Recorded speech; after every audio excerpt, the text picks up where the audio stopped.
नमस्कार बच्चों, मैं अंतिमा पांडे।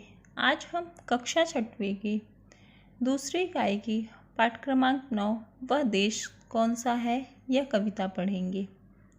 इस कविता में भारत देश की विभिन्न विशेषताओं का सुंदर वर्णन किया गया है कि किस तरह से भारत देश में अनेक धर्म के लोग, अनेक जातियाँ, अनेक अलग अलग प्राकृतिक चीज़ें और बहुत सारे अंतर होने के बावजूद भी सब में कितनी एकता और समानता है। तो आइए बच्चों, वह देश कौन सा है, इस कविता को पढ़ने से पहले हम कवि का जीवन परिचय पढ़ लेते हैं, फिर उसके बाद हम कविता पढ़ना प्रारंभ करेंगे। वह देश कौन सा है, इस कविता के कवि श्री राम नरेश त्रिपाठी जी हैं। आपका जन्म 4 मार्च 1889 में हुआ था और आपकी मृत्यु 16 जनवरी 1962 में हुई थी। आपकी प्रमुख रचनाएं जो है मिलन, स्वप्न, पथिक, मानसी आपकी प्रमुख कृतियां हैं। इसके अतिरिक्त आपने कई बालोपयोगी साहित्य भी लिखे हैं। परिचय: आप राष्ट्रीय सांस्कृतिक काव्यधारा के प्रमुख कवि हैं। प्रस्तुत कविता में भारत की महिमा एवं उसकी सुंदरता का वर्णन किया गया है। इस कविता के माध्यम से आपने भारत की सुंदरता को बहुत ही मनोरम दृश्य देकर समझाया है। तो बच्चों, आइए हम कविता पढ़ना प्रारंभ करते हैं। ध्यान दीजिएगा बच्चों। मनमोहिनी प्रकृति की जो गोद में बसा है, सुख स्वर्ग सा जहाँ वह देश कौन सा है। मनमोहिनी यानी मन को मोहित करने वाली, सुंदर यानी बहुत ही अच्छा।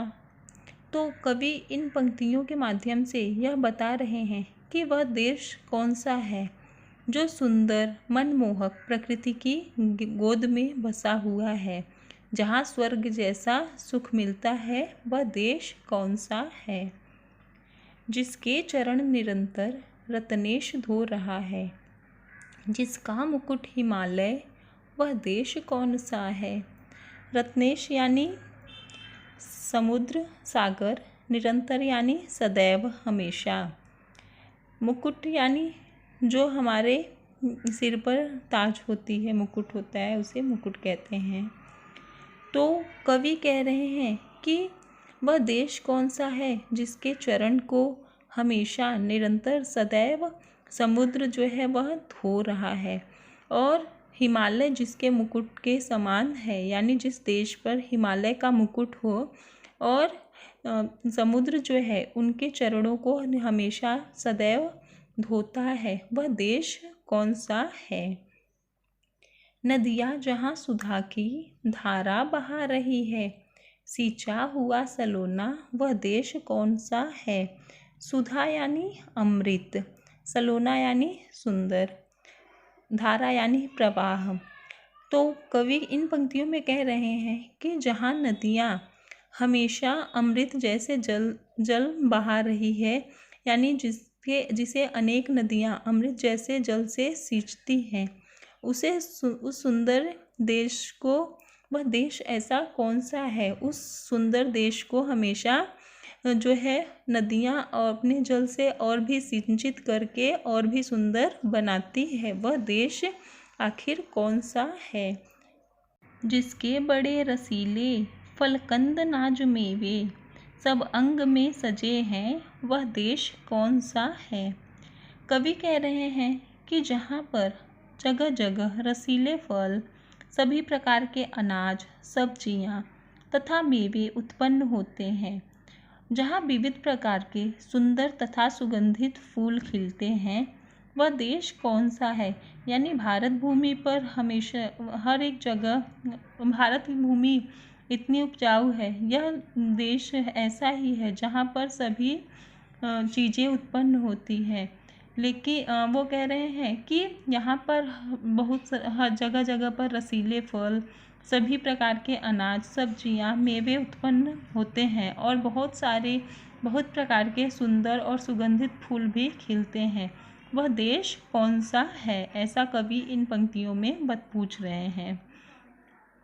जिसमें सुगंध वाले सुंदर प्रसून प्यारे दिन रात हंस रहे हैं, वह देश कौन सा है। कवि इन पंक्तियों में यह कह रहे हैं कि जहाँ पर चारों तरफ हरियाली है, जहाँ पर बहुत ही अधिक सुगंध वाले सुंदर फूल हैं, प्रसून यानी फूल, बहुत ही सुंदर फूल हैं, और वह दिन रात हंस हंस के यानी खिल के अपनी आनंद को व्यक्त कर रहे हैं, वह देश कौन सा है। आगे की पंक्तियाँ पढ़ती हूँ, ध्यान दीजिएगा बच्चों। मैदान गिरी वनों में हरियालियाँ लहराती, आनंद में जहाँ है वह देश कौन सा है। गिरी यानी पर्वत, वन यानी जंगल। तो कवि इन पंक्तियों में यह बता रहे हैं कि जहाँ मैदानों, पर्वतों तथा वनों में चारों तरफ हरियाली ही हरियाली लहरा रही है तथा जहाँ हर जगह आनंद ही आनंद है, वह देश कौन सा है। जिसके अनंत धन से धरती भरी पड़ी है, जिसके अनंत धन से धरती भरी पड़ी है, संसार का शिरोमणि वह देश कौन सा है। शिरोमणि यानी श्रेष्ठ, अनंत यानी जिसका कभी अंत ना हो। तो कवि इन पंक्तियों में कह रहे हैं कि जिसकी पृथ्वी विभिन्न प्रकार के खनिजों से भरपूर है, जो संसार के सभी देशों में सर्वोत्तम है, यानी भारत जैसी पृथ्वी, भारत जैसी भूमि और किसी देश की भी नहीं है।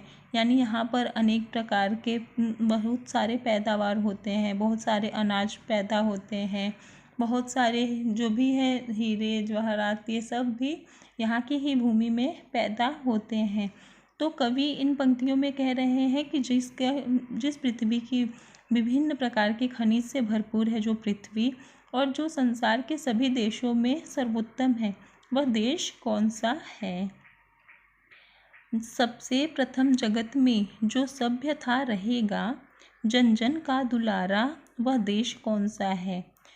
कवि कह रहे हैं कि जहाँ सबसे पहले सभ्यता का उदय हुआ, जिस देश को वहाँ का प्रत्येक नागरिक बहुत प्यार करता है, तो वह देश कौन सा है। यानी हमारे भारत भूमि को सभ्य देश कहा जाता है। यहाँ की जैसी सभ्यता और कहीं किसी देश में नहीं है। तो कह रहे हैं कि वह देश कौन सा है। अंतिम पैराग्राफ पढ़ रही हूँ, ध्यान दीजिएगा बच्चों। नवक्रांति के पुजारी सेवक सपूत जिसके, भारत सिवाय दूजा वह देश कौन सा है। कवि कह रहे हैं कि जिसके सपुत्र अपने देश के सेवक और नवीन विचारों के पोषक हैं, वह भारत के अतिरिक्त कौन सा देश हो सकता है। दुलारा यानी प्यारा, नवक्रांति यानी नवीन विचार, सपूत यानी सुपुत्र, दूजा यानी दूसरा। यानी कह रहे हैं कि भारत देश के अलावा और दूसरा कोई देश नहीं है जिसके यहाँ पर इतने अच्छे सुपुत्र यानी इतने अच्छे बेटे हैं जो कि अपने देश की सेवा करने के लिए निरंतर दिन रात तत्पर रहते हैं। तो इस भारत देश के अलावा दूसरा और कोई देश नहीं हो सकता। यह वह देश कौन सा है, यह कविता जो है बच्चों, यह कविता समाप्त हुई। इस कविता को पढ़ के हमें यह पता चलता है कि हमारी भारत भूमि जो है वह सर्वगुण संपन्न है, सभी चीज़ों से भरी पड़ी है। तो हमारे देश के जैसा कोई और भी देश नहीं है। हमें अपने देश पर गर्व होना चाहिए। हम भारतवासी हैं, हमें इस बात का नाज है और रहेगा। तो हमें अपने देश पर अभिमान और गर्व होना चाहिए कि हम सब भारतवासी हैं। यह कविता समाप्त हुई। धन्यवाद बच्चों, स्वस्थ रहें, अपना ध्यान रखें।